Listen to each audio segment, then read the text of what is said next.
So we'll call Hold on. Yeah, we're recording. Go ahead. Sorry. the Parks Board meeting February 22nd to order.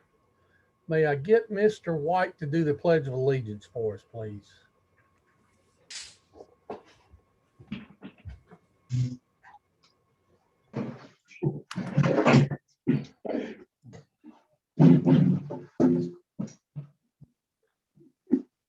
All right, Mr. Chairman.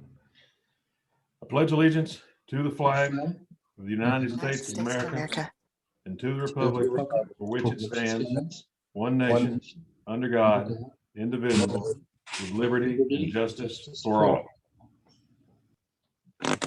Play ball. All right, Andy, before we do the presentation, do we want to go ahead and talk about the game changer thing where Mr. Franks can do what he needs to do tonight? I think you go ahead and do the presentation and Okay. approval of the minutes. All right. Yes, please do. I'm in good shape. Thank you. All right. So presentations, Jamison, Wharton Sportsmanship Award, Dallas Long and Tom Golden. Thank you, Mr. Chairman. We have a special presentation tonight for the Honor of the Game program. Unfortunately, we can't meet here in person. We typically like to do this each year in person, but with everything going on with COVID, we're having to do this on Zoom. But we are excited with everything that went on this past year. We were able to continue on with this program and be able to. We had numerous nominations throughout the year. Even with lots of our programs being put on hold and delayed some. And we have two very special people tonight with us that we're going to be awarding the Jamison Wharton Award. For those of you with us that do not know about the Honor of the Game program or the Jamison Award, we got Jamison on the Zoom call with us as well. Jamison's the local high school football player for Hendersonville. And when he was 10 years old, he started a program called Football for the Cure, and he holds that in our park every fall. And it's a flag football tournament to help raise money for cancer research. So we as a staff and Parks Board and some volunteers in our community came up with the idea of this sportsmanship program called Honor of the Game. And we selected Jamison as kind of the face and the name of the program, and would be someone that would be an inspiration for all those in our programs to kind of look up to and kind of model themselves after through their spirit and their character and what they give back to our community. So with that, I'm going to turn it over to Tom Golden. He's on the Parks Board. He's on the Sportsmanship Committee, and he's kind of the brains behind this whole thing and help get this going for us. And I'm going to let him talk about the Honor of the Game program a little bit, and then have him recognize our two individuals tonight. From there, we'll give opportunity from each of their programs to speak on behalf of them. And then if Jamison, if you'd like to say a few words, we'd love to hear from you as well. So Tom's all yours. Great. Thank you, Dallas. And thank you everybody on the board and everybody joining us. So real brief, because I know the real honor here is to be able to acknowledge these wonderful recipients, but just to make sure everybody knows what we're talking about. Honor Game program was created in 2019 with the full support of this board as a partnership between the Hendersonville Parks Department and all the youth and adult leagues that partner with it and that obviously use the parks in Hendersonville. The goal of Honor the Game is really simple. It's to foster four really key important principles: respecting the rules, the game, the players, the coaches, officials, families, and fans. Heart, competing with heart and hustle. Learning to build skill and confidence through successes and failures. And playing for the enjoyment of the game. We do that through coaching and athlete and parent education, as well as profiling the hundreds of positive examples that we see across all of our fields, courts, and rinks. And the biggest way that we do that is through this annual award. And so it is my pleasure and a distinct honor to introduce to you guys the recipients of the Jamison Wharton Sportsmanship Award for 2021. Our first recipient is Mckenna Brown. And Mckenna, make sure I get this all right. Mckenna is a senior at Merrill Hyde. Is that right? Good. And captain of the state runner-up varsity soccer team, as well as a player on the Tennessee United 03 girls team.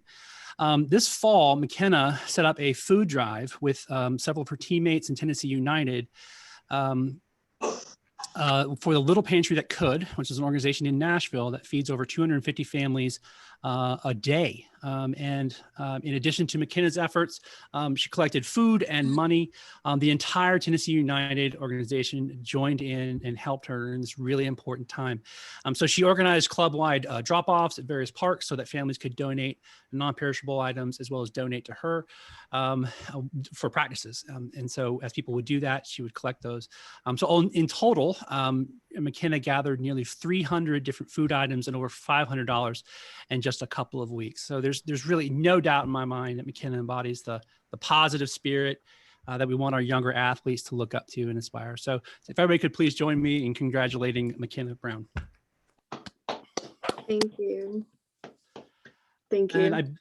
And I believe I have Andrew Fish on from the Tennessee United organization who would like to say a few words. Yeah, I appreciate you guys having me. I got a call from Steve Henson and said, hey, this is what, McKenna has this opportunity. Do you think that worthy candidate? And he told me what the award was because admittedly, I'm a newbie to the Sumner County, Hendersonville area. So I was unfamiliar.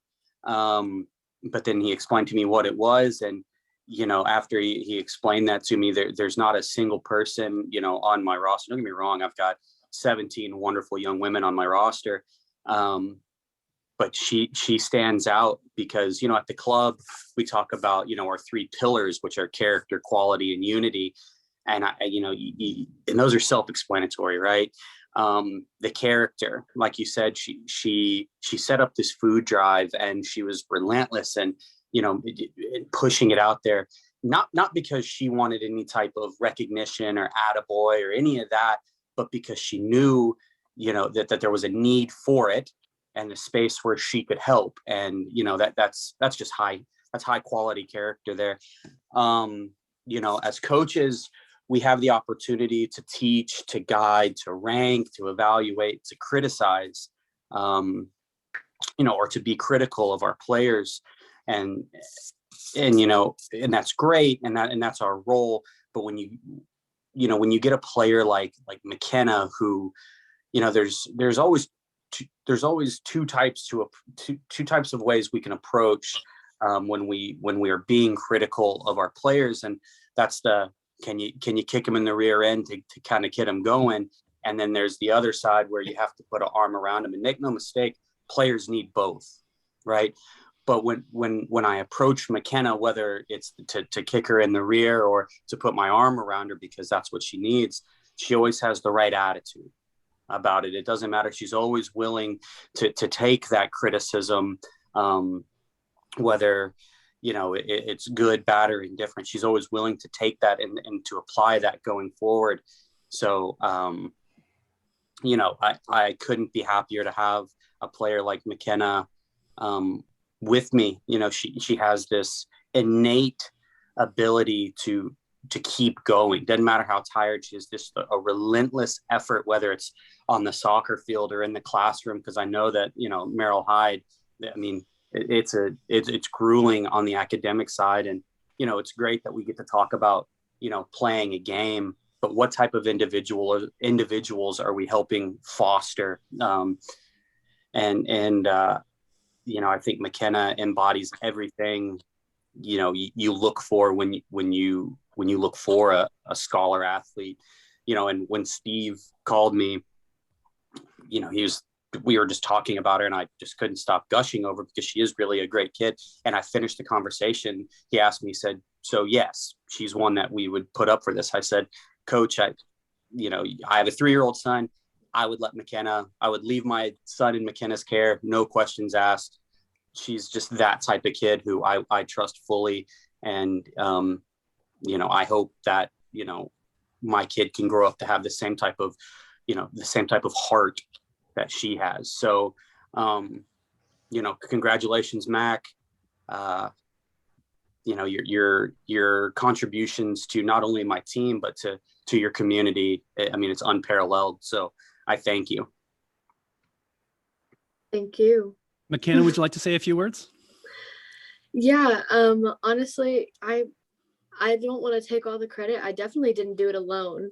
So many people throughout Tennessee United helped me put this together, because I wouldn't have known where to start otherwise, and who to get in touch with, because I was, it's a big thing and I was confused, but there were a lot of people there who, like Coach Fish said, were like, really there to help me and move this along. In total, like overall in the food drive, we raised about almost $2,000. So Oh, wow. through Tennessee United, and I also went through two other my neighborhood and my school. We raised almost $2,000 collective for food. But yeah, no, I definitely didn't do it alone. A lot of people through Merrill Hyde helped as well. Two girls, Macy Thomas and Kate Houston, were a big help. And I was nervous reaching out to a soccer club. I was like, that's big, but it was worth it, and it was amazing, and I loved it so much. And I hope that we can continue throughout the rest of this season, COVID and weather willing. But I would like to keep going. I don't want to stop, because hunger doesn't stop for anyone either. So, but thank you so much. It means a lot. Recognition is a lot. Thank you. It's amazing. So our next recipient I had the pleasure to introduce is Judy Georgian with the Hendersonville Soccer Club. And I'm just going to read, she's the only person that we've received this year or last had multiple nominations. Coach Judy has been a coach with Hendersonville Soccer Club for many years. Her involvement with kids has just been truly outstanding. She encourages every player to do better. She sets the standard as a volunteer coach, from taking her own team pictures to encouraging other first-time coaches. She definitely deserves to be honored. This is from the nomination for that was submitted to us. And she shows a love for soccer. It shines through her players via her devotion, her enthusiasm and knowledge of the game. She is a coach, a teacher, a cheerleader, a mentor to the boys on her team, and she promotes teamwork and character building that is essential for boys' growth in soccer for years to come. So it is my absolute honor to introduce the second recipient for the Jamison Wharton Sportsmanship Award to Coach Georgian. And I believe I have Craig Shelley on the line here from Hendersonville Soccer Club. Hey, good evening, guys. Craig Shelley here from Hendersonville Soccer Club. I'm the U15 and U16 youth director for soccer teams at the club. And I won't take much time, but I would say that when Todd asked me to come by and told me that Judy was going to receive the award and asked me to say a few things, you say, what do you say about Judy? And I would say that one of the things that we as a club count on Judy for is to bring a passion to the game. And if you had asked us as a team of all the players and coaches and parents that associate themselves with the club, who cares more for the game? And honestly, Judy has to be right there at the top. I've had the pleasure of coaching against Judy in the past, and it amazes me watching her style on the field. In the players are so responsive, and as a club, we hear season after season, hey, can we have Coach Georgian again? And that's a real testament to the type of coach that we like to have, which engages with the players and really builds a relationship across all of our all our parents, all of our families that come out to play soccer with us. And so I would say that you would be hard pressed to find someone who has more love for the game than Judy does. And there's no quit. We find Judy associated with the game of soccer, even outside of the club. For the Friendship Cup, which recently hosted and things like that. She's coaching. I don't know how many teams she coached this past during the past tournament and things like that. So she's always a great presence to have, at the soccer fields. And she has a great, in my opinion, great standing with the soccer community. And there's nothing but a champion for the game. And the club recognizes that, and we're sure that the players and the parents do as well. So I would add that on behalf of the club, the parents and the players, congratulations to Coach George on the award. Thank you. Absolutely. Coach Judy, would you like to say a few words? Oh, yes, thank you so much. I'm honored, humbled, and very proud to receive this award. I want to say thank you to the Hendersonville Sportsmanship Committee from the bottom of my heart. My coaching experience with HSC has taught me so much and has brought me some of the most rewarding memories of my life. I can't imagine a better community to be a coach for. Thank you to the Hendersonville Soccer Club Board for nominating me, and to President Todd Szymanski. Thank you for giving me a chance. Thank you for believing in me and the unwavering support I always have received from you and your wife helped me so much every season. HSC is a special place. The players are lucky to have such a strong and dedicated leadership guiding them and truly caring about them. To my parents, I thank each and every to my players, I thank each and every player who I have had the privilege of coaching. You believed in me, you listened, applied, and worked hard to succeed. You had the best sportsmanship each and every day and represented myself and Hendersonville Soccer Club flawlessly. You taught me so many lessons, and you made me a better coach. Each one of you will hold a special place in my heart forever. And I expect each of you to approach your future with the same integrity, sportsmanship, and determination I tried to instill in you. You know I'll be watching. And to the parents, your unwavering support and trust in me to train your children is truly appreciated. You helped us grow and get better and were important to our season success. Your support and sportsmanship throughout every victory and challenge was greatly appreciated. From the beginning, I felt what a privilege it was to coach for this amazing soccer program. This is a special community, and I appreciate each and every one of you who supported me. A final thought for anyone that is coaching or considering to be a coach in any sport: always remember this one thing. It is not whether or not you win or lose that will make the most memorable impression. It will be how you played or coached the game, your skill, integrity, sportsmanship, and how you respected the game. That's what will make the most memorable impression. Again, with sincere gratitude, I thank all of you for this recognition and award. Thank you. Thank you. Yes, Judy. Wonderful, wonderful. And last, but certainly absolutely not least, I do want to give a moment to introduce everybody. If you haven't met Jamison, Jamison Wharton's here on the call. And obviously, as Dallas mentioned, is the young man that this award is named for. Jamison, I'll invite you to come and say a few words. Yes, I just wanted to say what you guys do. The rosemary and thyme in there. There's no rosemary. There's I mean, I put in a little bit of paprika. It's got teaspoons. So it's automatically 3 times as much. Now 4 of them. I just wanted to say what you guys do is amazing. For the community, it's just incredible. And I just wanted to say thank you. Keep up the good work and congratulations. Thank you. And again, congratulations to Mckenna and to Coach Judy. Dallas? Judy and McKenna, if you guys want to email me, I have a shirt for you and a certificate at the office. So if you want to email me your shirt size, I'll get you a shirt and the certificate, and you guys can stop by our office and we'll get that to you guys. Okay, thank you.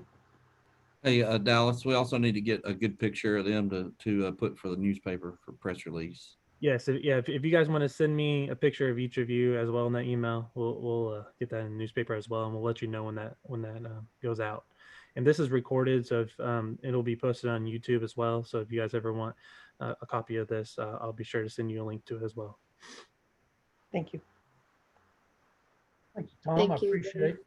Thank you, Tom. I appreciate it. Mckenna, Judy, congratulations. It's an awesome thing. From a player standpoint, what you're doing, McKenna, from a coaching standpoint, I've been a coach. It's an awesome feeling when you can reach kids and be an impact on them. Jamison, I just wanted to go ahead and thank you. I remember when you first came to the board, when we first started this, and thank you so much for starting this program. It's been a blessing, I think, for Hendersonville. So anybody else have anything that they want to share? All right, yep, we will move on. Thank y'all guys. Citizens comments. Mr. Bruce, was there any citizens comments? Mr. Bruce on here? No, sir, I don't believe there was any tonight. No right. comments. All right, I will accept the motion for approval of the minutes. Motion to approve. Second. Head motion, who's second? Tom. Tom, second. Mhm. Call the roll, Mr. Gilly. Sure. Mr. Head, Yes. Mr. White, Yes. Mr. Frank, Yes. Mr. Bennett, Yes. Mr. Pike, Yes. Mr. Bowler, Yes. Mr. Perry, Yes. Mr. Golden. Yep. Okay.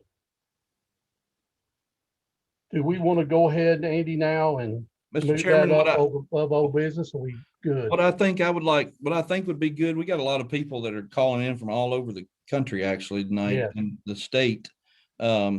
Just for everybody's time, I think a motion to, and I know Mr. Frank's at Merrill Hyde and wants to speak on the game changer issue on the new business. So I think a motion to move new business up on the agenda here and put the game changer first would be appropriate. If anybody would like to.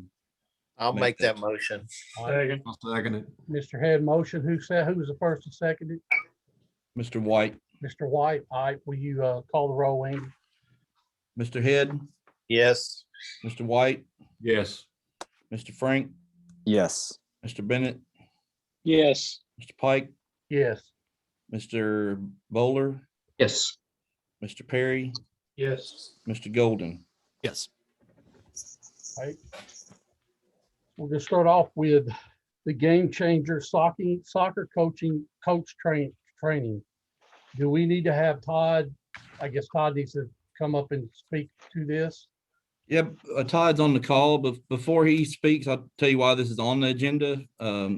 HSC brought this item to Dallas and wanted this clinic that they're wanting to host for their coaches to count as as an option for coaches education that you all put in place. I think it was 2019. They have the U.S. Soccer coaches education and also the NYSCA that we offer all sports. They wanted this new coaches clinic, the game changer, to be an option to count. I'm glad to see people trying to get coaches education. We want that in all sports, but something that they want to take the place of something you already have approved or add as an option we thought needed to come before the Parks Board.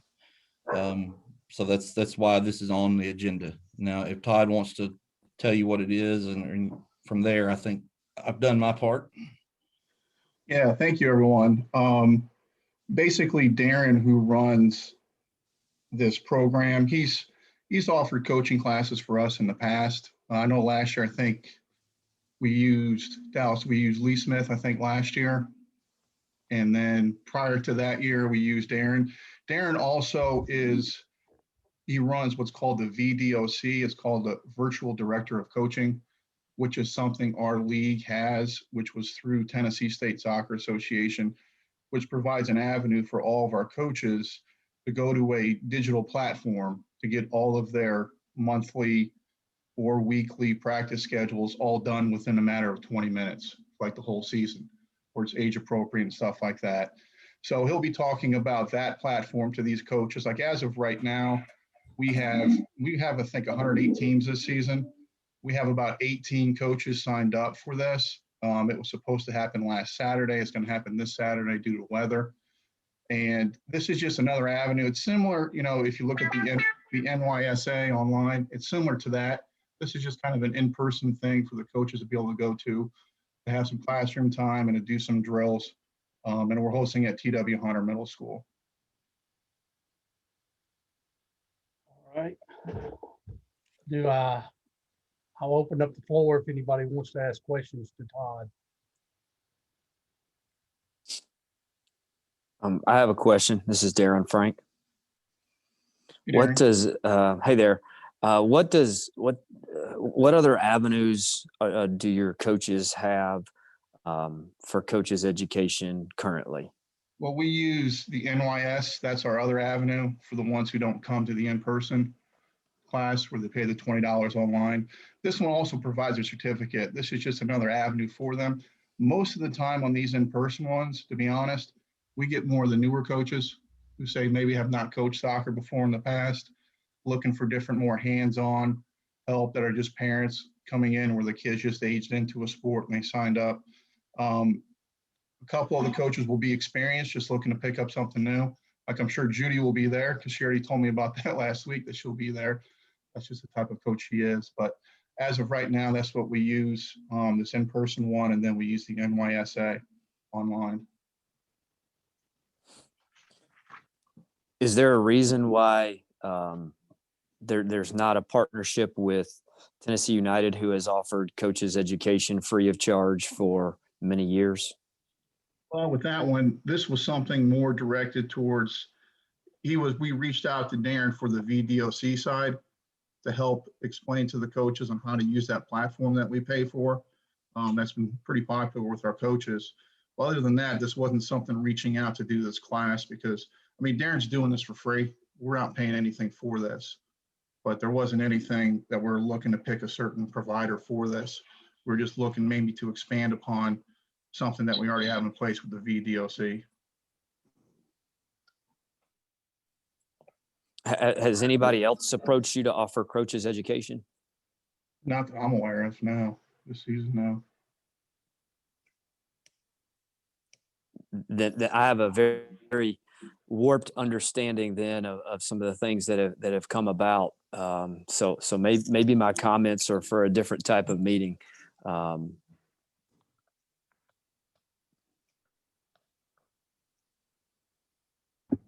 In fact, can you clarify what the ask is from this group? For us, we're just looking to we're going to have this coaches session on Saturday. And since they're going to be there for 3 hours, we just asked Dallas, well, these coaches at a 10, which is 18, can they just get credit instead of doing the NYSC training online for $20? That was the only difference. And if we can't, then we can't. We'll have to have them do the training online also.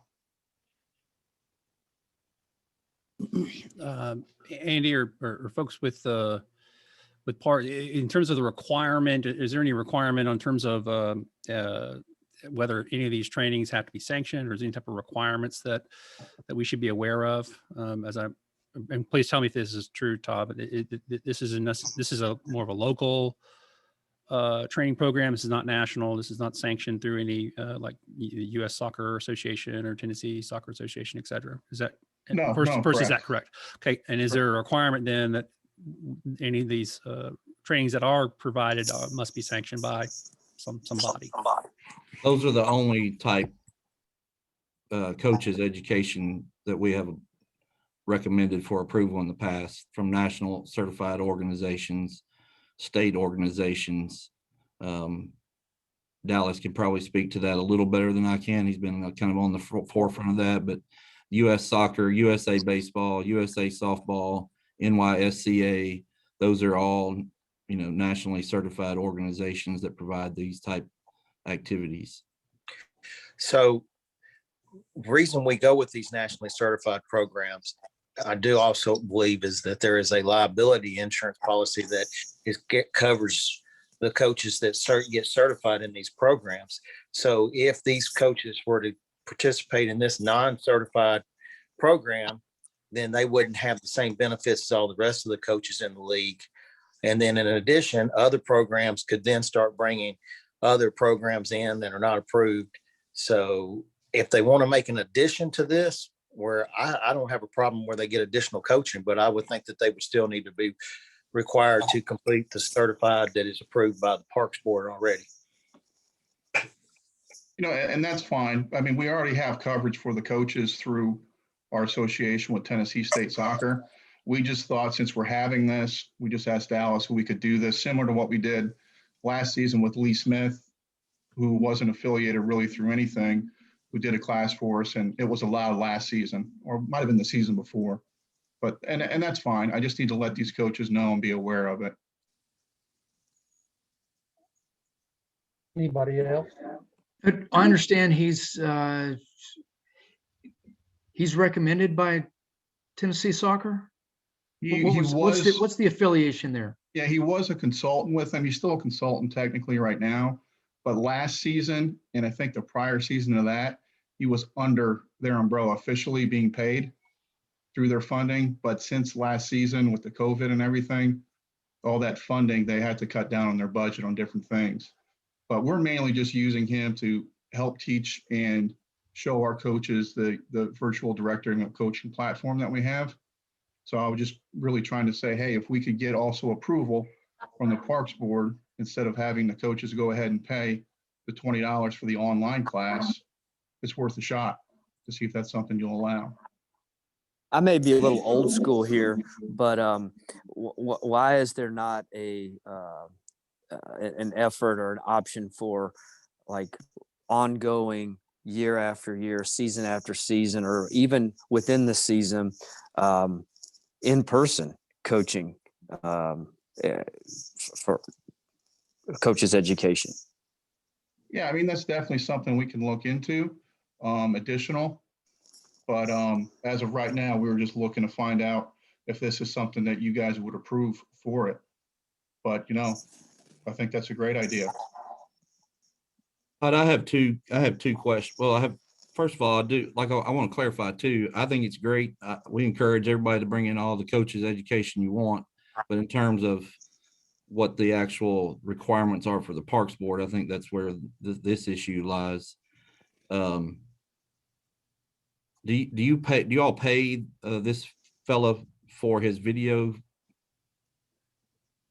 software that you all use? Yeah, we pay for the platform of virtual director of coaching.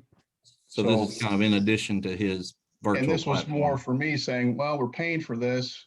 Can we try to do something in person so these coaches get a better understanding? Because we could send links to show them how it works and everything. That was my thought. But then he offered, hey, let me do a full class on all of coaching for 3 hours. So for free. And did I understand you to say earlier that no one has brought to you a plan to do coaches education? No, the question was this season. I mean, no one's approached us for doing anything with coaching education as of this season. This wasn't something we were looking out for. I was looking for trying to get assistance on this virtual director of coaching. Because if not, we just direct coaches to the online platform for the NYSA.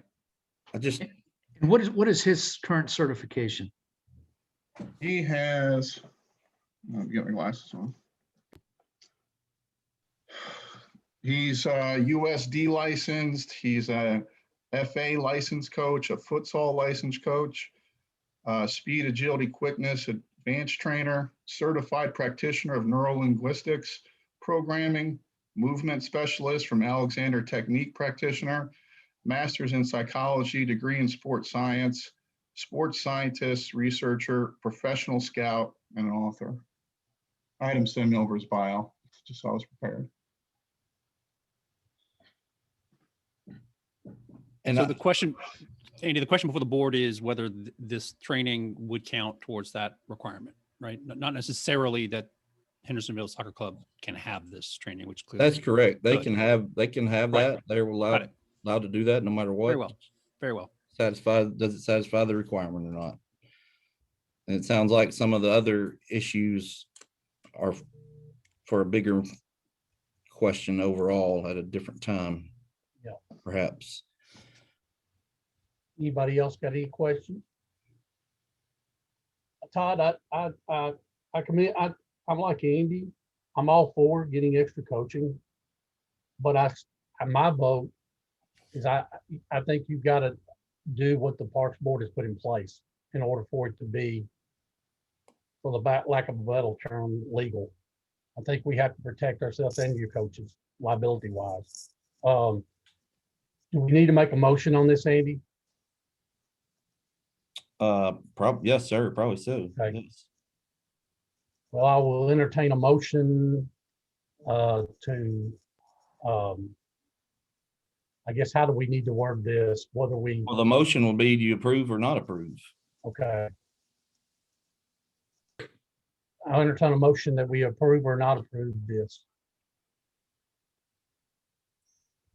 Anybody gonna make a motion? Chairman, I would make a motion that we deny this as an approved certification, that we require them to use what is already in place for coaching certification. A second. Who seconded it, Bubba? Yeah. All right. Hold on, question, point of order. Yes. So is the motion, so if we say yes, are we're saying yes, can we make the motion to approve and then it's yes or no? Yes to approve, no to deny? The motion is to deny. The motion is to deny. If you vote yes, you are voting to deny. To deny, thank you. Okay, so clarification on that. You're voting to deny that it's an approved replacement for NYSCA, correct? But the camp can still continue. Yes. Okay. Okay. Any more? Mr. Gilly, call the roll, please. Wait a second. Will there be any more discussion? I would, if you I need would more like to discussion. make another, after we make this vote, I do have another motion I would like to put before the board for some continuing discussion on the overall process of what's been going on. If I'm not out of order, I'd like to add one piece of information or ask for a point of clarification from Mr. Szymanski before voting. Go ahead, Mr. Frank. Is Mr. Laver still affiliated with Eagle Express? Not that I'm aware of. Yeah, on the website, Now, he the sure one is front and thing- center. Now, the one thing I want to let you know, I don't pay attention to travel, and rec soccer is a completely different thing. That's not something we pay much attention to. We're just looking out for our coaches to give them some coaching education, to be honest. Okay. Because on the Game Changer website, when you look at Mr. Laver running this and you search him, he is a technical director for Eagle Express Soccer Club. Okay. That I mean, will change the way I vote. I mean, we mainly look at it. I'm just looking, I mean, we're having the class regardless, just because I want these coaches to utilize the platform that he offers, the virtual director of coaching, which we got through Tennessee State Soccer when he was working for them or consultant through them. So that was 100% supported by Tennessee State Soccer. And we've had it now, I think, for 3 years. So, I mean, if we don't have this approved for that, then our coaches will just have to go through the training online, which is fine. I just thought maybe since we're all getting together for 3 hours, that this would suffice. All right. Mr. Chairman, can I say one thing? Yes. I mean, I'll be very honest and blunt. We've worked for 2 years to try to put coaches' education in place and player development with our own people in our own backyard with 2 clubs that share a facility. So again, I think it's great. Bring in whoever you want to bring in to work with your coaches and help them. Please do that.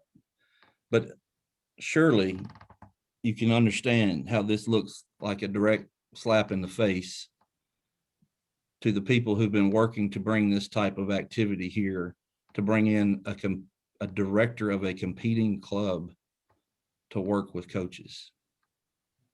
I'm just being honest. I'm just saying what I think every Parks Board member up here is probably thinking. Well, Mr. Gilly, I had some comments prepared, but I didn't realize what the specific ask was. So I will hold off until another meeting and another item on the agenda. But I'm ready to vote. So Mr. White, do we need to state it again? Mr. Gilly, can we vote?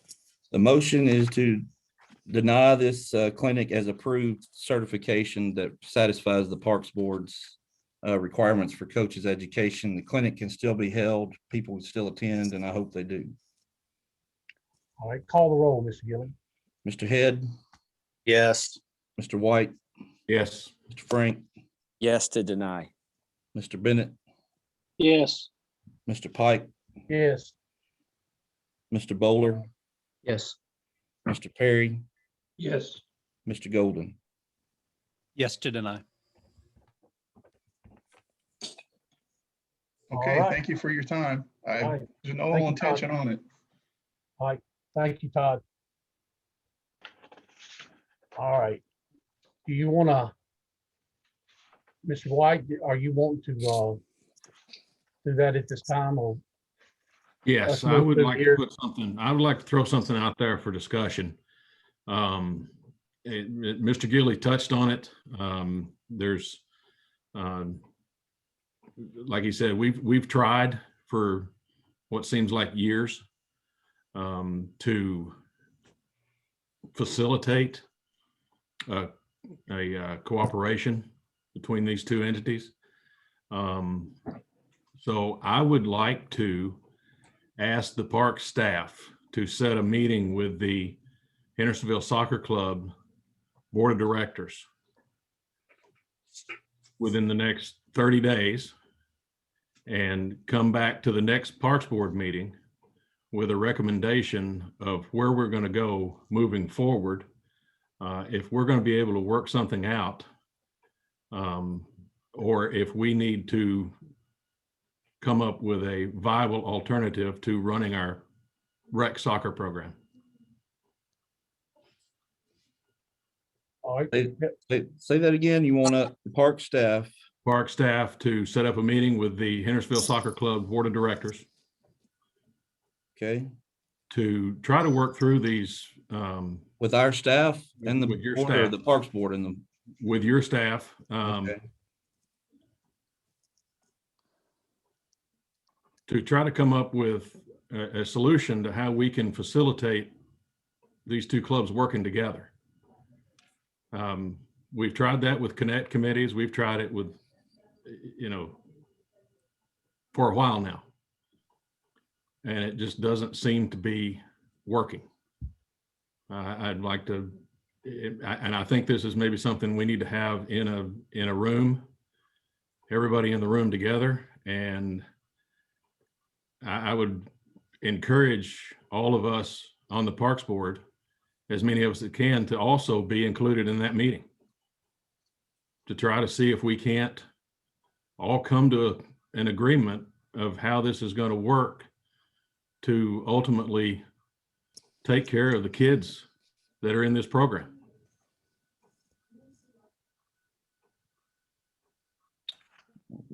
I have no doubt we can set that meeting up, Mr. White. Do we need that in the form of a motion, Andy, or can we just do that? We can do that. We can just set that meeting up. If Parks Board members, more than 2 or 3 are going to be there, it would probably be, honestly, it would be best to have a motion to have a special called Parks Board meeting at a date to be set by our staff. That way you avoid this, any kind of sunshine law or whatever that is. All right. Okay. So, Mr. Well, White. then I make the motion that we ask for a specially called Parks Board meeting set by the park staff with the staff and the Hendersonville Soccer Club Board of Directors to include Parks Board members. Second. Prior to the next Parks Board meeting. Who seconded, Mr. Perry? Yeah. Okay. I think we have a motion and a second. Mr. Gig, can you call the roll? Who was the most, Mr. White? Who was the second? Bubba's the second, Bubba Perry. Mr. White? Yes. Mr. Head? Yes. Mr. Frank? Yes. Mr. Bennett? Yes. Mr. Pike? Yes. Mr. Bowler, Yes. Mr. Perry, Yes. Mr. Golden. Yes. All in favor? We'll get to work on that first thing tomorrow. Don't know what else to say other than that. I'll get with Dallas first thing in the morning, and we'll get with HSC and pick some dates between now and the end of next month. Figure it out. Thank you, Mr. Gilly. I appreciate that. All right. New business. Moving on with new business. PG World Series, Michael Beck. I'll introduce Mr. Beck. He's from Alabama. He back last summer when the COVID was running and people were first starting to come back and have events, he put together he did a good job down in Lawrenceburg and some areas down in South Tennessee, Alabama line. Got people going kind of like we did. And he's come to us to have some of our fields this summer. We've worked out the date and the fields he needs. It could also be an opportunity in the future as we have openings for him to bring the Perfect Game stuff here. Perfect Game is a nationally recognized group that we've worked with other tournament directors to bring Perfect Game events here too. He's kind of the one from South Tennessee and Northern Alabama. But I'll let Mr. Beck tell you, he knows all the rules about working with the staff and the insurance and dealing with Civic Club as a nonprofit to help give back to the park as well. All right, Mr. Beck, you have the floor.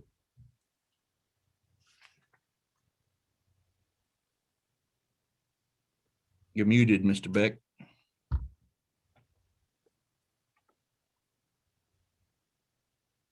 You hear me now? Yes, sir.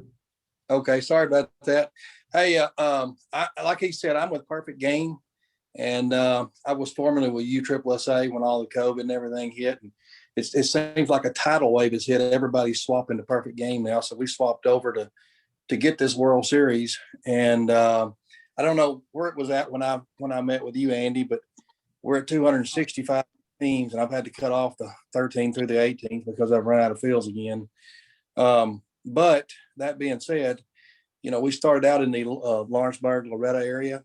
And since I've talked with you, I've actually been named the Central Tennessee State Director. And so, as well as the North Alabama. And so, my goal is to come on up into Tennessee up there. I've got fields above you, below you, and now with you.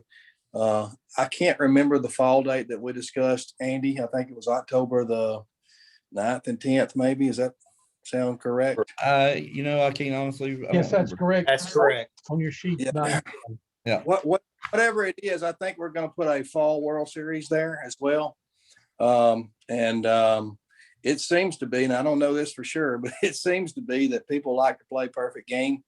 I'm new at it, but they looked at my numbers and they want me to be in charge up there. So that's what we're trying to do.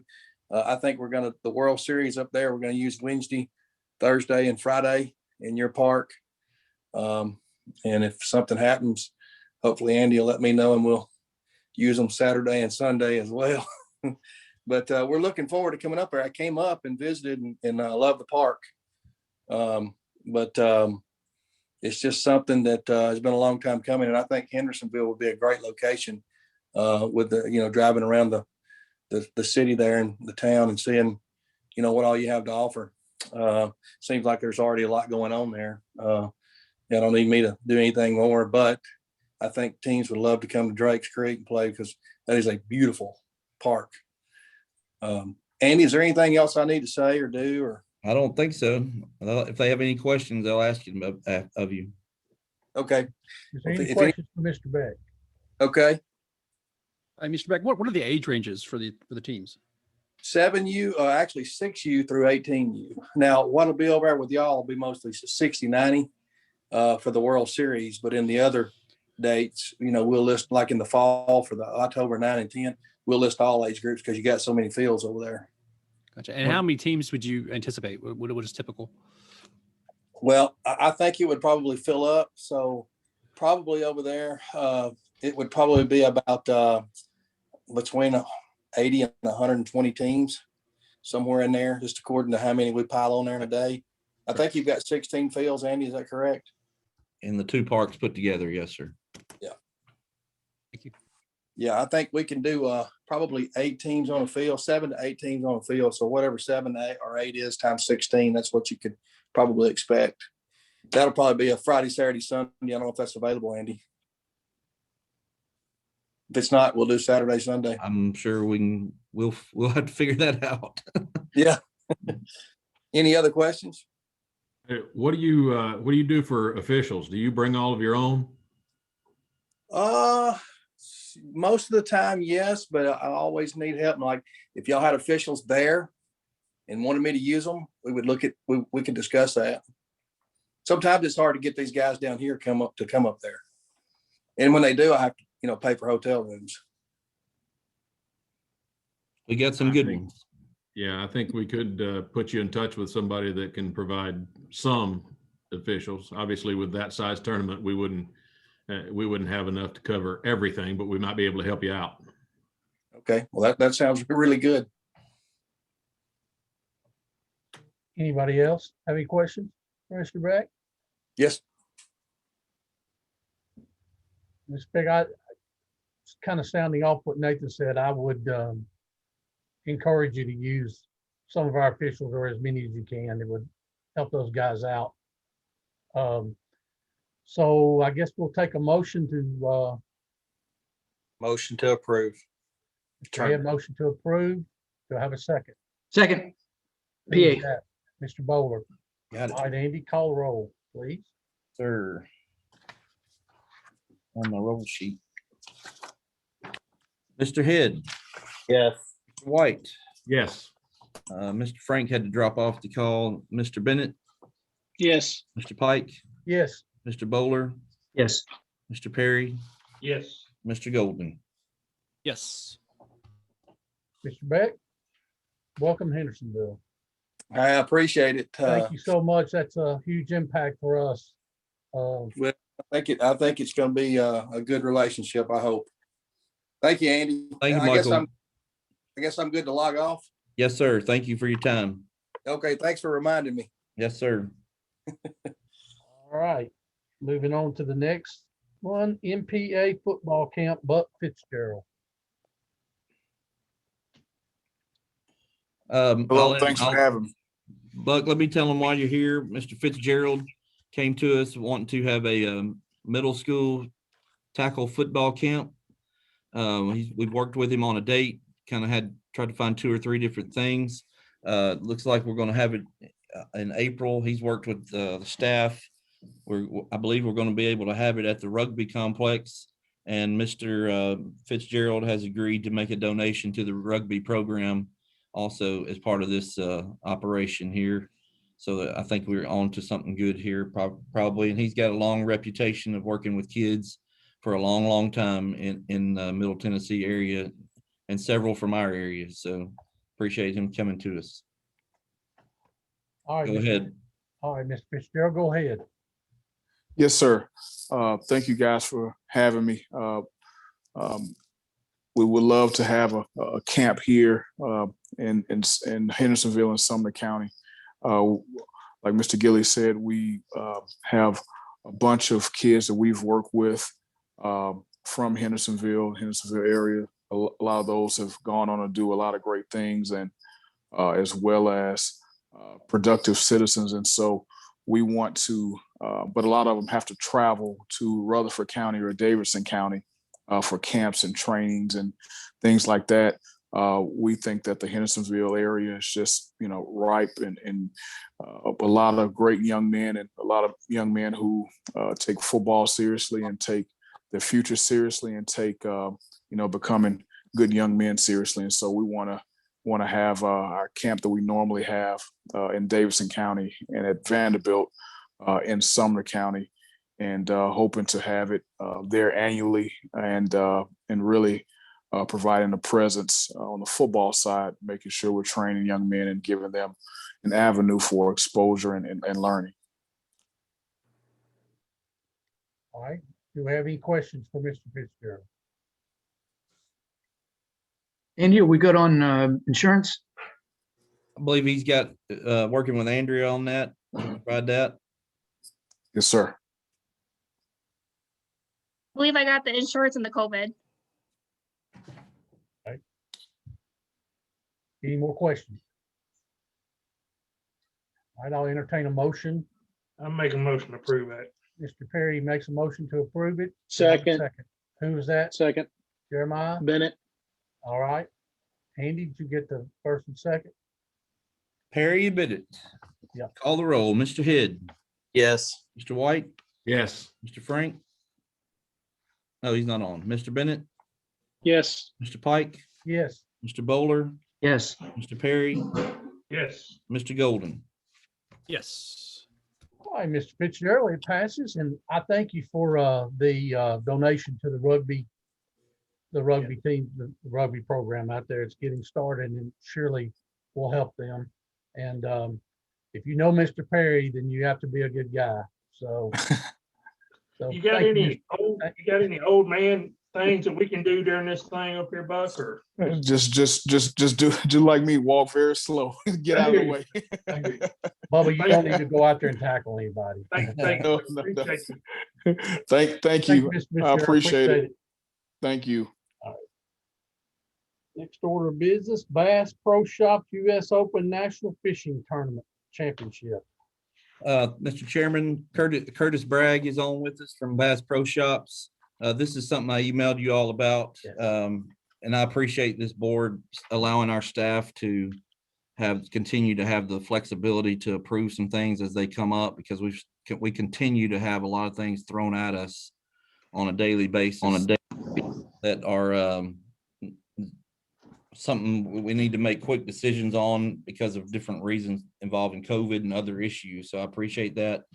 And like I said in the email, we sent all this to you. This is a huge deal for our city, and they were on the verge of needing to make some real quick decisions. So, but I did want them to come formally and let you all hear from them directly how important this is to our city, and just get the formal approval instead of just my parks staff approval. All right, Mr. Bragg, go ahead and can you tell us a little bit about this? Well, good evening. My name is Curtis Bragg, and thank you for having us on the agenda this evening. So this is a new program for Bass Pro Shops. Bass Pro has been involved in fishing tournaments, for the entire existence of the organization, but this one's a little bit different. This is an initiative to have an event that it's more so a customer appreciation activity almost than it is just a fishing tournament. But it's a national championship because it is a series of regional qualifying events that happen in different cities around the country that ladder up to a national championship event, which would happen later on this year down in the Ozarks around Big Cedar Lodge and some of Bass Pro's property later this year. So this is the inaugural event. It was just greenlighted as a program just about 6 weeks ago, and we are staring down the pipeline at the very first event down in Florida in just a couple of weeks. So the event in Old Hickory would take place, later on this fall, and be, tour stop, let's say number 7 along the path towards this national championship event. So, it's an event for 250 boats, but the vision is that it also has the potential to be, a community appreciation event. And I'll tell you just a little bit more about, the aspect of it being a customer appreciation, event as much as a fishing tournament. Not only are the payouts, this is an amateur only event, an elite or a professional level event. It's an amateur level event, and there's some qualifications that kind of class individuals that fish in the tournament have an opportunity to win kind of some unprecedented prize money as they make their way through into this national championship qualifying event. So, the top level pro anglers that fish, on these NFLW and BASS, the amateur winners of the national championship in November win $1 million for this tournament. So it's kind of another echelon of events. Pretty cool is that the founder, trying to make a bunch of money or, just give away prize money. He's actually taken a pretty good sized entry fee, but it's turning around and matching that money. And then also having the title sponsor of the event, Toyota, match that money and giving over $1 million to charity and fish habitats at the end of the tournament as well. So it's pretty much, it's benefiting conservation. It's giving back to this customer base who, Mr. Morris Gills have played a big role in helping develop the company. It's opened up to anglers who fish in White River Marine Group products. So, the boat company underneath Bass Pro, which encompasses a very large universe of anglers, including anglers from your, local area. There's a very large database of customers in that area. The anglers who fish in the tournament don't necessarily have to be from the area, but there's, basically a limited time of registration. I alluded to the fact it's a 250 boat tournament, and there's a lottery system, to ensure that the ability to fish in the tournament is fair. But it's this amateur aspect. This isn't just the traditional two-person team and a performance bass boat. It's actually open to families, kids, and there's different divisions. There's a veterans division. There's there's it can be a dad and a son fishing in an aluminum boat with a 25 horsepower motor, against guys who maybe they don't, normally match up with, but you have just as good a chance to win, the money as anybody else, as in, different types of amateurs. So it's an exciting new format of fishing tournaments. It's something new for Bass Pro Shops as far as how it's structured. And, in addition to it just being the tournament, there's an aspect of it where, depending on how the COVID allowances are by that time and in your market, we'd like to use the venue to also host, an outdoor community appreciation event in the market as well, where there's, some family-friendly outdoor activities. Obviously, with COVID and the other considerations that are out there, we have a lot of planning to do. But at this point, we're, 200 and couple days away. The event in your market would be in September. And, in addition, we've got, 9/11 coming up too. So we're well aware of the need to partner with, the city and the Board of Commissioners and the Parks Board to make sure that we're, coming there, doing a good site survey, making a layout for that particular event, making sure that everything is conforming to the policies as they stand regarding, COVID and other things. But we also want to make sure that it's done in a really, really tasteful, way and indicative of the quality and the caliber of events that, Bass Pro would want to put their name on, in addition to, being something that, brings some good, traffic to your community, engages with anglers from your local community, and also, with the public, as possible, with it being kind of difficult to determine what it looks like by that time. So, we filled out this application kind of partially at this point because this program is so new. We have quite a few different stakeholders involved. I believe, Outdoor Teamworks representative, which is the tournament, administrator aspect, which is a subsidiary of Bass Pro Shops, was working with Miss Andrea, I believe, to kind of set up the meeting this evening. She may have been working with Christy or Keith or Anthony from that team. As we move forward, there'd be a pretty broad and diverse group of individuals, from the Bass Pro organization, different, components of the company that would be involved in the planning and everything. But we kind of want to get this kind of kicked off with what it's going to be. We realize there's a lot more discussion to be had, and we weren't sure, if we could kind of have this initial discussion and kind of see what steps needed to happen to make sure that we're doing this in a collaborative and productive way with you all along the way. So I'll open it up and for your feedback and any questions that you might have, with the understanding that it's preliminary at this point, but we're, the tournaments and the trail has been announced, and the public is aware that there's an event, that should be slated. It's subject to change, of course, but we know that we need to do the legwork and due diligence to work it out with you as well. So I'll open it up to you for your thoughts or comments. Thank you, Mr. Bragg. Is there any questions? I do have a couple. This may be more for Andy. I don't know that Curtis can answer this. And I know we're in preliminary. Obviously, we want this, but we're still talking about ironing out the details. First of all, are there gonna be, and I don't see it on here, but there are gonna be any food vendors? Is there gonna be alcohol sold there, anything like that? As far as sold there, I'm not talking about brought there. Yes, sir. So, there's a few different contingencies of people who will be involved, in the event. One are the competitors, right? And they're going to have just like a traditional fishing tournament, a very early morning, call time to launch the boats.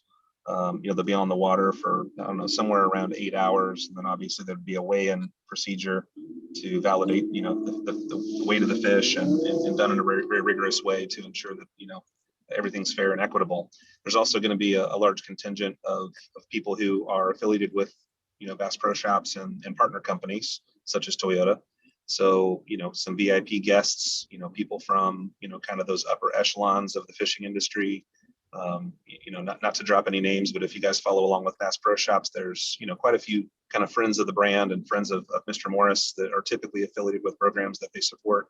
And the vision is that a lot of those, friends of the brand will be, there on location supporting this event as it goes around the country on different tour stops. And then, there's also this idea that, we hope that we'll have the opportunity to kind of open this, an aspect of the event open to the public. And it's a free event, and there's going to be some of these kind of family-friendly activities, potentially some live entertainment, the same stage that would get used for the weigh-in. We'd like to be able to have the ability to have some live entertainment on the stage, and then of course those different groups of people need some sorts of hospitality. So there's going to be some food that'll be provided, preferably to the anglers in the morning. Sort of a coffee and breakfast, boxed breakfast sort of a thing. That'd be complimentary. Then there's some food and catering that would be required for sort of those affiliated attendees. And I mentioned that group because that group's probably a pretty good sized group of people, not 500 people, but, perhaps 3 digits of individuals on site because they're affiliated with the company or they're affiliated with the production of the tour or they're part of the tournament organization. And then there's the public, and, the size of that crowd and the preparation for that is sort of somewhat dependent at this time on,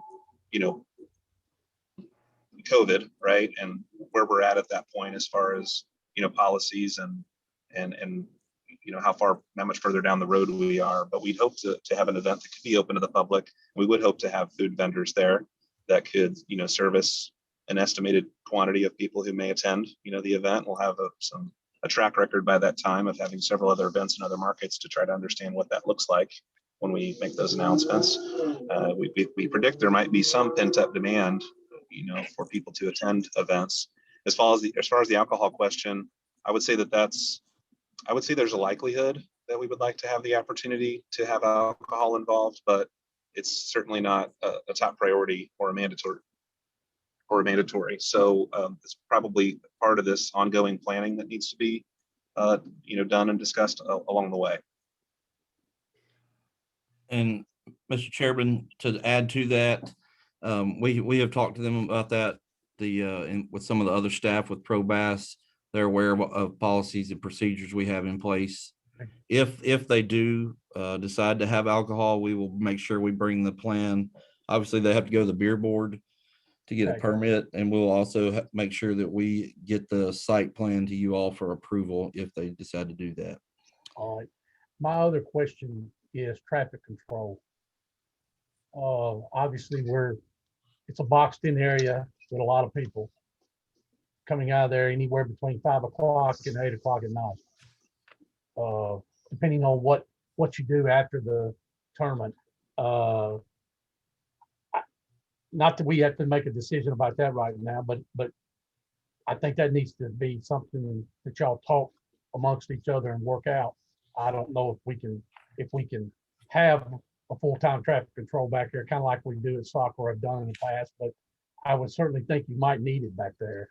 Well, what we discussed with them so far, and they're very well aware of this and willing to do it, is that on site in the park, they're going to need to reach out to one of the local parking companies that handle parking and traffic inside the park that we use for these other big events.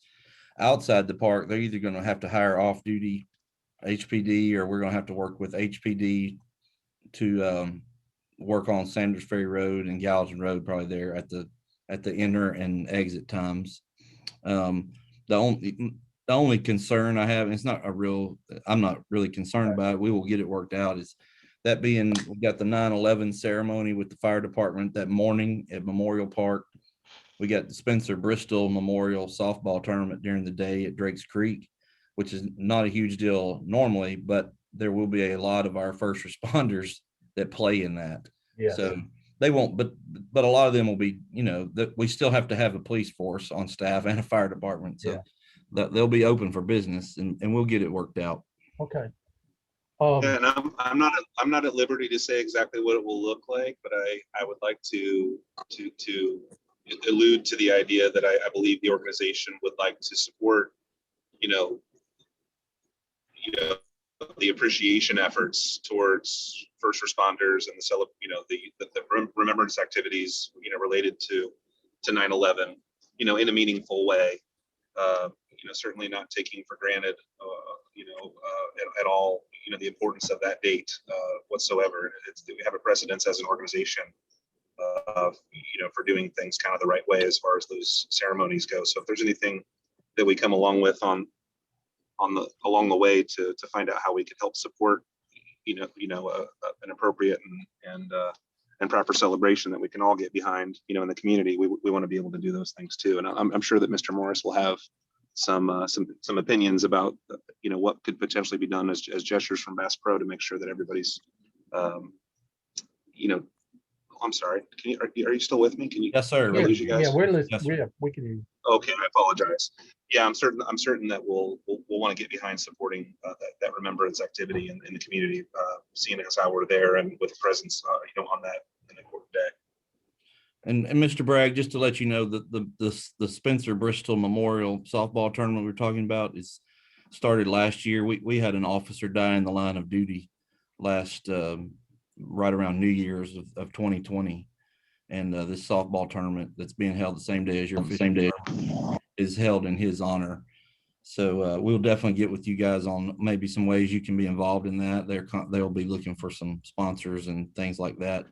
And I want to make sure the board knows, in case it's not in your packet, that the lady that we talked to with Pro Bass when she first brought this to us, we had to do some rearranging of a cross country meet, a big one that Beach has on the schedule, and they were very accommodating to do that.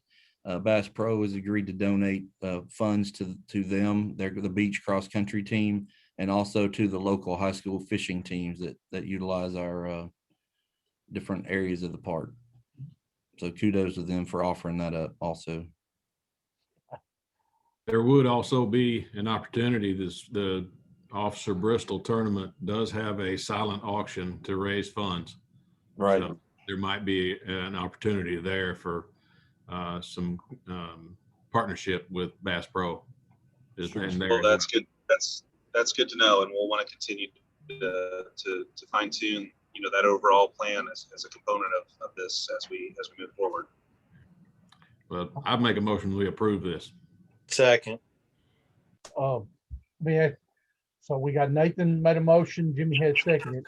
My question, Andy, is do we need to include in that motion, just for wording purposes, that we make a motion to approve with y'all still working out details on this?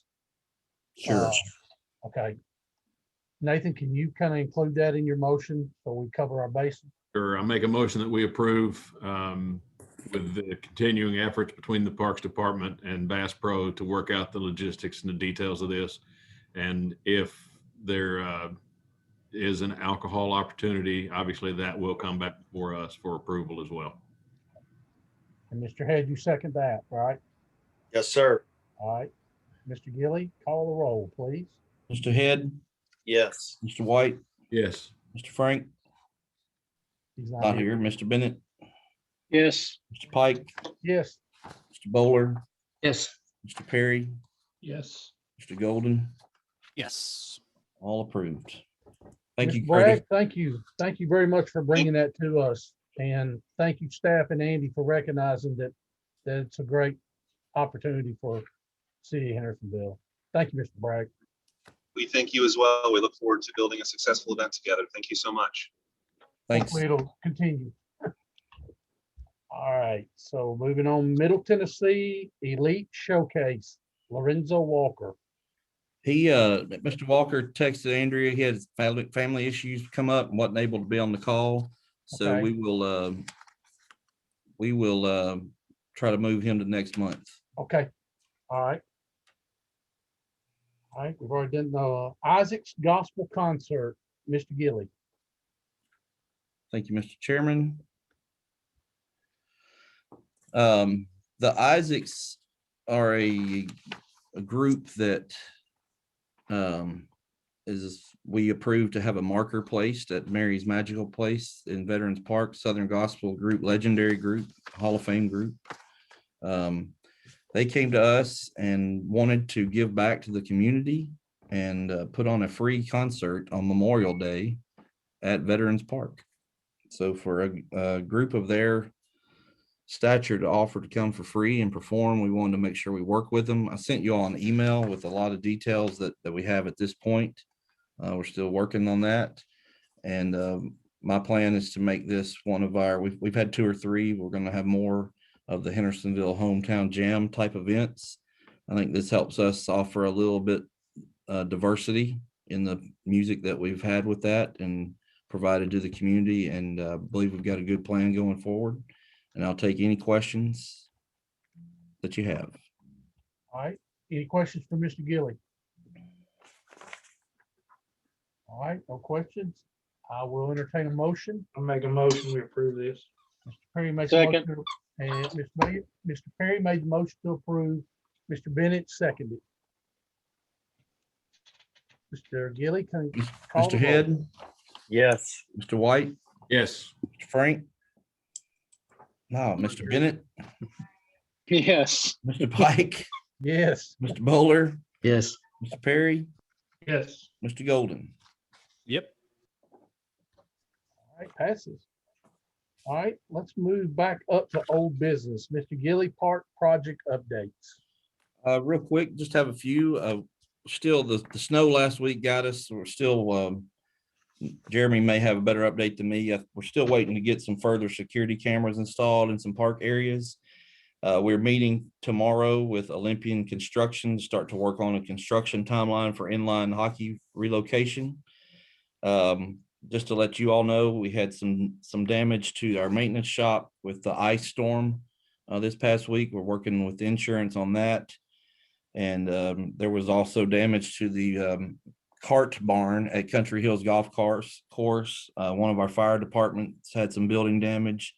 The library had some building damage. So that's kind of that was an issue all over town with the ice. Parks master plan, we've had a kickoff meeting with the staff. We will be setting up a combined workshop with the Parks Board and BOMA.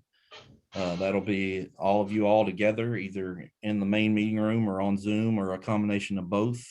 That'll be coming up for you all to offer your input on some strengths, weaknesses, opportunities, and threats. I believe we call it a SWOT analysis back in my high school teaching days.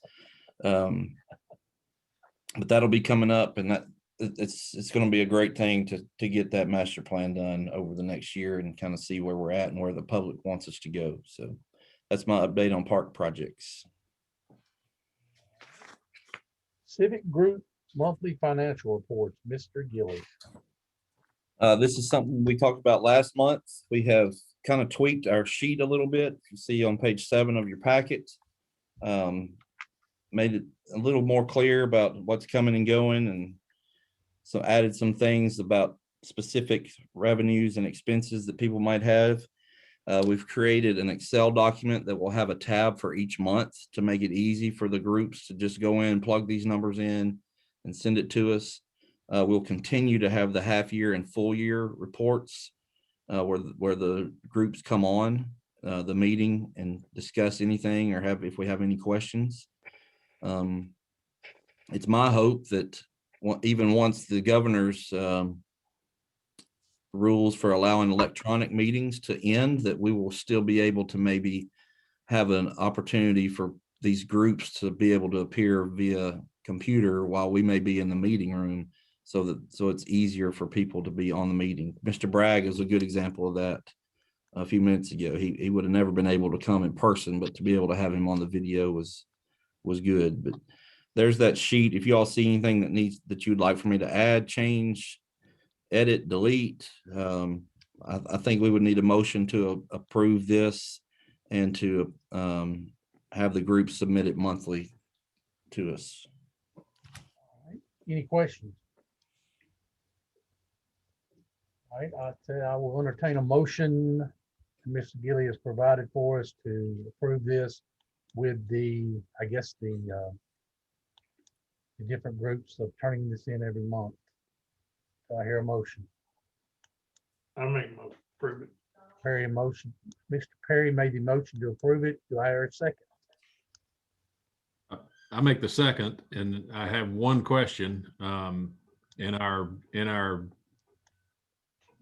meetings that we have twice a year doing this, what are we going to see? Is there a recap page that we're going to get, or are we going to get all 6 months? Or yeah, you'll get a 6 month and a for the year.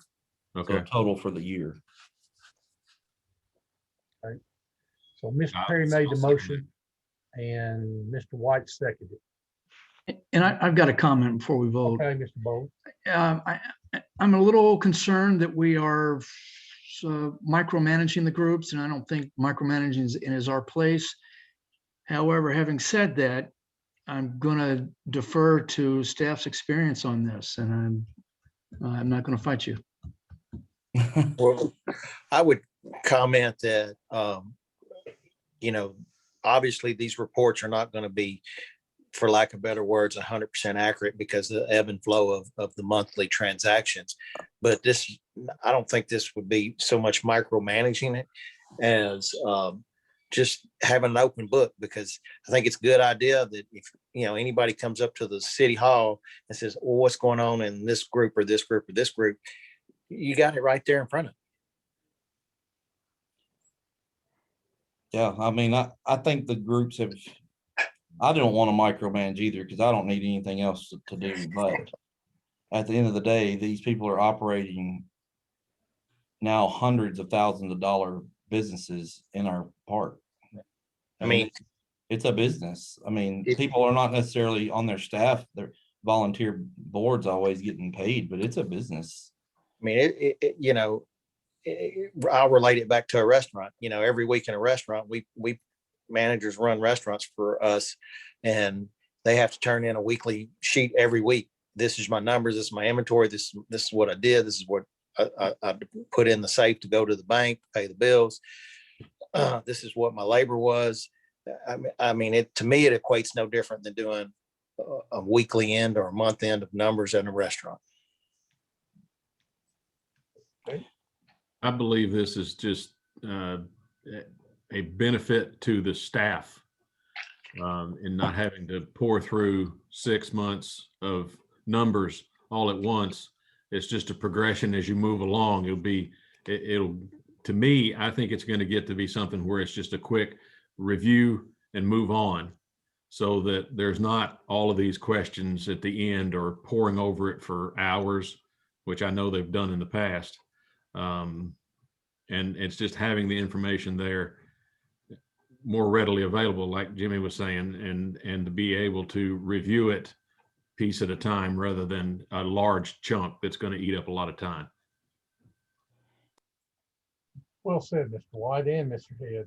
PA, I understand your concerns right there, but I do feel like both of them that I think it will be more of a helping tool for the staff, more so than anything else.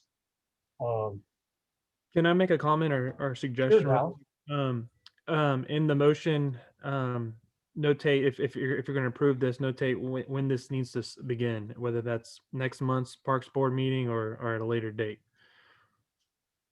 All right. So, Mr. Perry, you made the motion. Am I correct? Yes, sir. Will you restate your motion, please, and add that to it? Well, I suppose we need to come up with a date or when we're gonna. I would think you would need to give them at least a 30-day notification. So you're in February, that Yeah. this would first report would be April's part. April 1st. Okay, in my motion, I'd like to make a motion that we approve this with giving these organizations these 30 days to start presenting this to the city. And Mr. White, you're okay with that? You second? I'm fine with that. I'm fine with that. All right, Mr. Gilly, we have a motion and a second. Call the roll, please. Mr. Head, Yes. Mr. White, Yes. Frank, Mr. Bennett, Yes. Mr. Pike, Yes. Mr. Bowler, Yes. Mr. Perry, Yes. Mr. Golden. We losing? I think we got Mr. Golden. No, I'm here. Yes, There he yes, is. yes. Got him. All right. All right, that passes. All right. So I'm assuming for our information only, the special events list, I guess we have that in our packet. I saw it. So we will move on to staff reports. Recreation Coordinator, Miss Hamlin. I'm doing double duty tonight, so I'm going to be Miss Hamlin now. Oh, okay. Miss Andrew. Raptors winter game days. This coming up Saturday will be our last day for this program. We have had about 26 participants. We checked temps and made sure they had their mask upon arrival. They come in and are divided into 4 groups. They rotate from crafts, bingo, dance station, and physical game section. It has run very smoothly and the participants have seemed to really enjoy it. We will end this weekend with a pizza party. Coming up, Raptors baseball has registration going on now. Started on February 15th and runs through March 17th. Begin making plans to get registered for this as well. Season will run from beginning of April through mid-May. Hope to see everyone join us for baseball. Kickball will follow that sport. End scene. All right. Do we have any questions for Miss Wise for Miss Hamlin? All right. All right, Recreation Coordinator, Mr. Evans. What's up, everybody? I'm back. Thank you guys for thinking about us. We did welcome our daughter into the world last month. Congrats. I appreciate that. But yeah, no, I appreciate Dallas really stepping up, making sure. Okay. You didn't bring any pictures? Yeah. I mean, she's in the other room. I'm trying to make sure. I think she might be, I don't know if she's asleep or not. But no, she's doing really well. So I appreciate that. And today's actually my first day back in the office. So worked remotely last week, obviously with ice and snow, but Dallas really helped finish out everything for our high school basketball league. Our men's league tournament starts this Wednesday. They'll be done in 3 weeks. It's a 3-round tournament. We are currently doing registrations, just went live today for adult ultimate frisbee, adult softball, and our 13 to 15-year-old Babe Ruth League. So those will be going on for the next month. You can register online or in the office. And then really my biggest thing over the next month and a half is not only looking at our social media, but also trying to look at what other, I'm thinking about auxiliary programs, what that looks like, because what recreation means to you might not be the same recreation means to other people. I think it's really easy to focus on parks because we have the green space and the place to go for a park. But I think we forget about recreation. So one of the things I'm focusing on is to look at what other programs can we bring that would really kind of be a little bit different, a little off the wall than your traditional Parks and Rec program. So yeah, that's what's up. Good to see you guys. Glad to be back. Any questions for Mr. Evans? Mr. Evans, I congratulate you. Nothing like a daughter, just telling you. I have two. So enjoy while it lasts. It goes right real fast, man. It's crazy. She's already she's a month old as of Saturday. So it's going that month about real fast. Yep. All right. Special events program supervisor, Ms. Wise. It's me again. So this past month, we've had the middle school softball clinic. They ended up having about 91 athletes attend, which caused them to create a third session because they had so many people show interest. We had TW Hunter, White House, Portland, Westmoreland, Knox Dawes, Gallatin, Coopertown. They were all represented at this clinic, and they're hoping to have another one later this year because it went so well. The 2021 Music City Tournament was canceled due to COVID. The HHS Play Day that was supposed to be this past weekend, they were canceled because of the weather. And then the same thing goes for the Spoon River College. They were hoping to have some college games here over the weekend, but they were canceled as well. So coming up, we have the Station Camp High School Play Day this Saturday. Indiana Wesleyan University, they are coming this weekend to have some games. The Rosary Rally will be the first Saturday in March, along with March 20th. The Beach Middle School and High School softball events will be occurring next month, along with the HHS Commando Classic. And then new this year is the Offense Defense Football Camp that got approved last month, along with the NPA Football Camp that was just mentioned at this Parks Board meeting. So we've got a lot coming up within the next month or two that we're really excited about. Any questions for Ms. Wise? Thank you, Ms. Wise.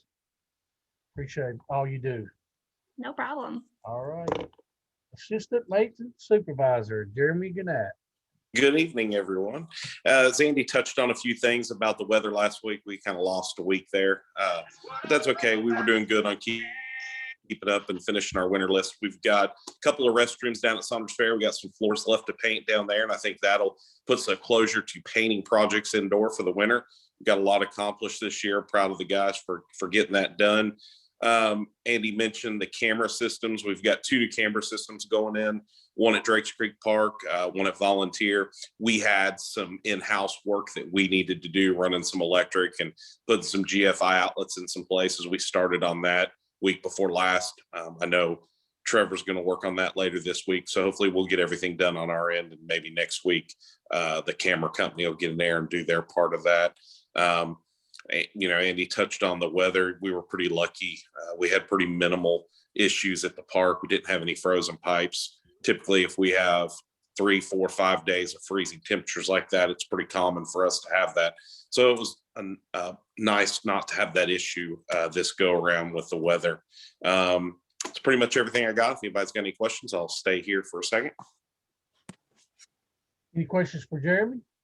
Jeremy, I know you guys lost a week last week, but I just want to say that it's obvious that you guys have gotten a lot done. It's looking good out there, and you guys are really taking advantage of having some what anybody wants to call downtime to really get a lot of things done. It's looking good.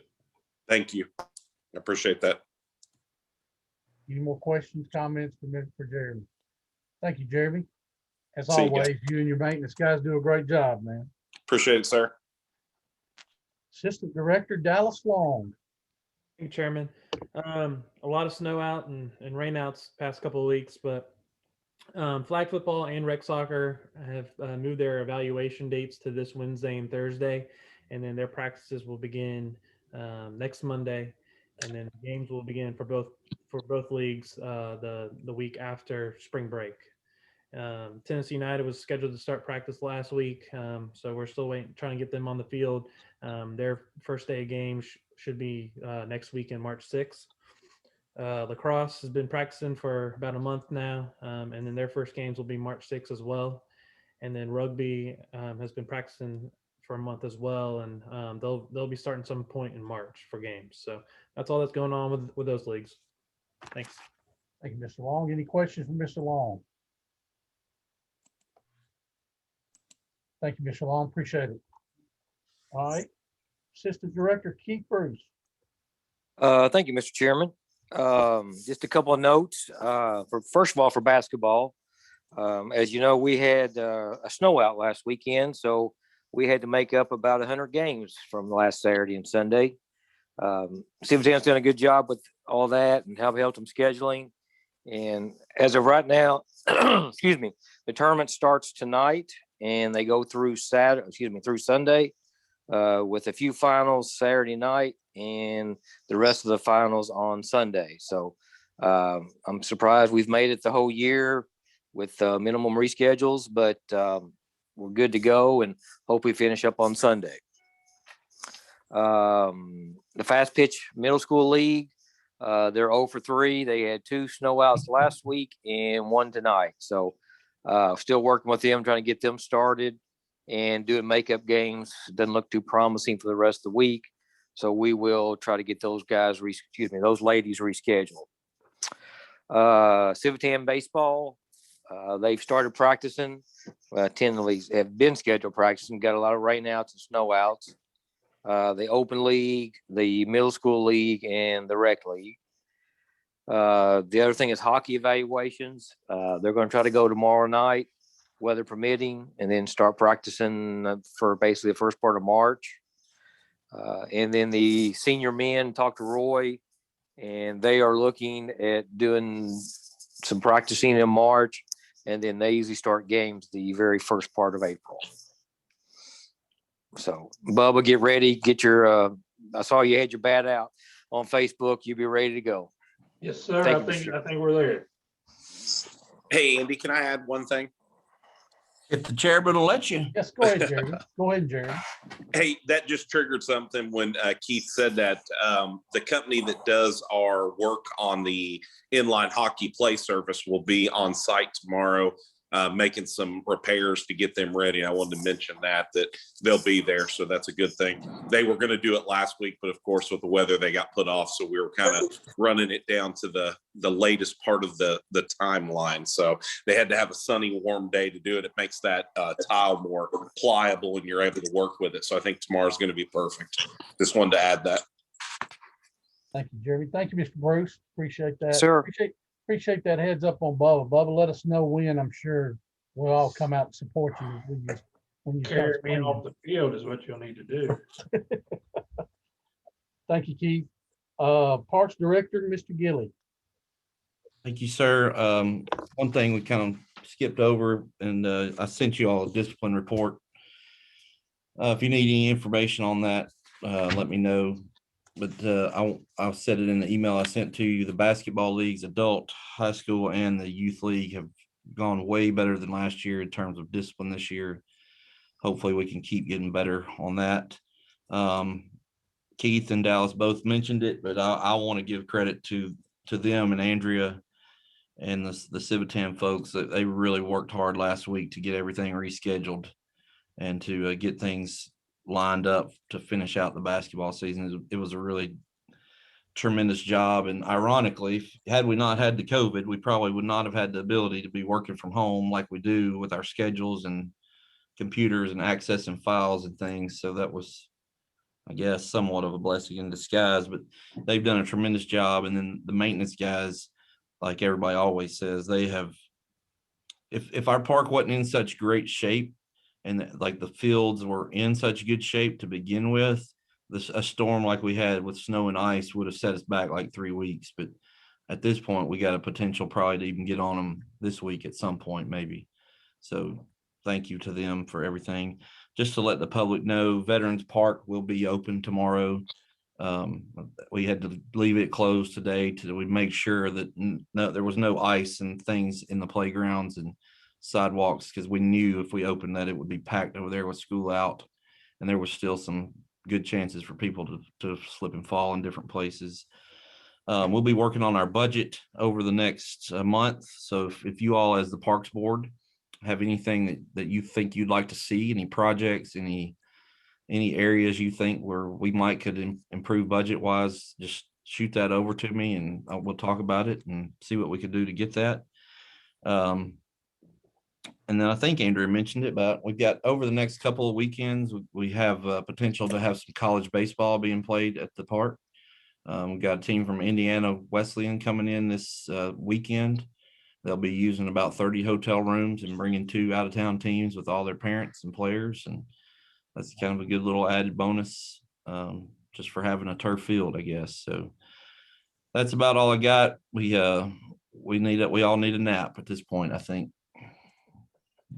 Yeah. Any questions for Mr. Gilly? Mr. Chairman, real quick, the specially called meeting, Director Gilly, it wasn't in the motion, but I don't know what our in-person options are, but I really would like to have at least a hybrid option if that's possible. And I was gonna in person. Yes, sir. I was gonna kind of what we'll probably do is call that a workshop instead of a meeting. And then if something comes out of that workshop that we need to vote on, we bring it to the next Parks Board meeting for a vote.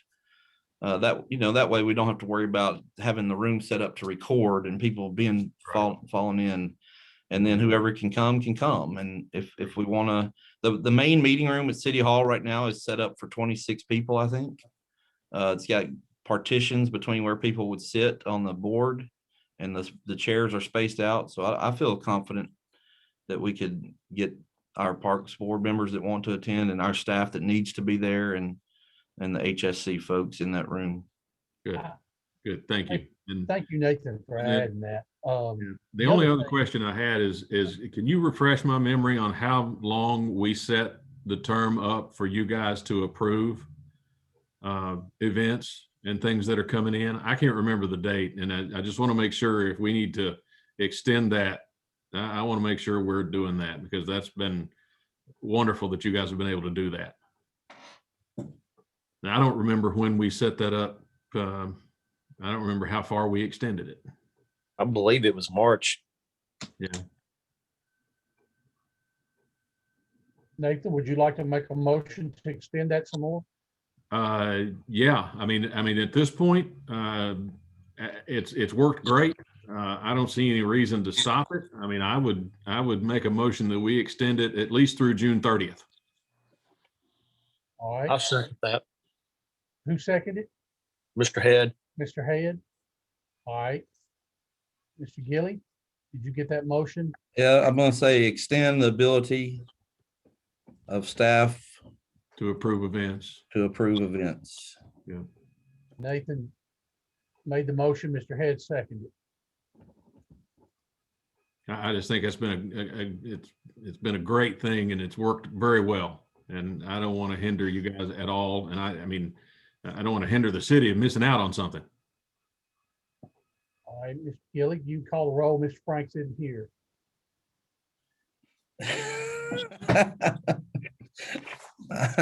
Man, I'm going to get it right one time. Mr. Head? Yes. Mr. White? Yes. Mr. Frank? Mr. Pennant? Yes. Mr. Pike? Yes. Mr. Bowler? Yes. Mr. Perry? Yes. Mr. Golden? Yes. And that was through June 30th? Yes. I got it. That's it. Who was the Mr. White, and who was the second? Mr. Head. Okay, got it. I got it. Nathan, I appreciate you bringing that up to Mr. Gilly. I like you too, think that needs to be, if at all possible, an in-person meeting.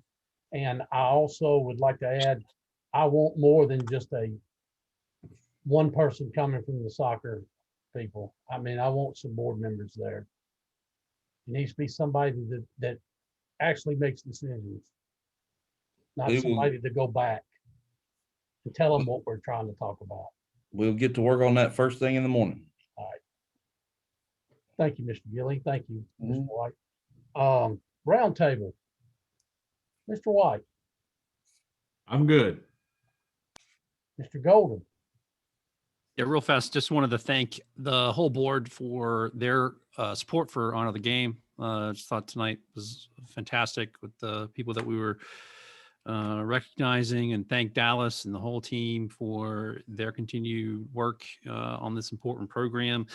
Just also want to thank Hendersonville Rugby Club, who actually had me come out, or digitally at least, and speak to them and their board about the program and what ways that we can help and ways that they can support that program. And just a reminder that I'm happy to do that with any organization that you guys have, any teams that you guys have, any leagues. I've kind of got this down to like a nice little roadshow that can kind of go out and talk about it. So I'm happy to do that. So I'm glad to see the program continuing to gain momentum and strength, and just want to thank everybody for their support. That's it. Thanks. Thank you, Mr. Golden. Mr. Bowler. Nothing for me. Thank you. Okay. Mr. Bennett.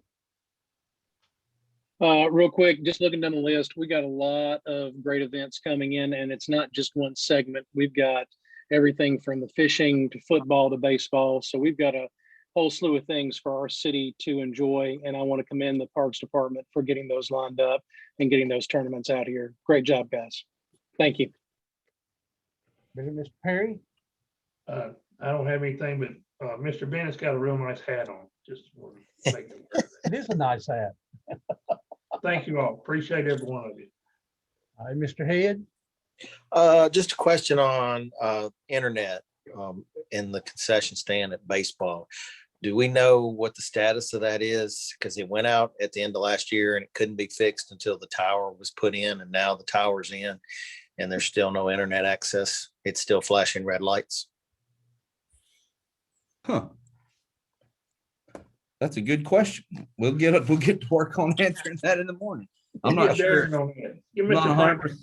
I'm not 100% sure. I was aware it was still out. So I will say the cell tower, even though it's in, the FCC has not yet approved AT&T totally. They got like 1 to 8 months waiting period. So we'll get to work on that first thing in the morning. We work today. There is Wi-Fi now at the volunteer park. I'm sorry, at Veterans Park. You can get on the Wi-Fi there.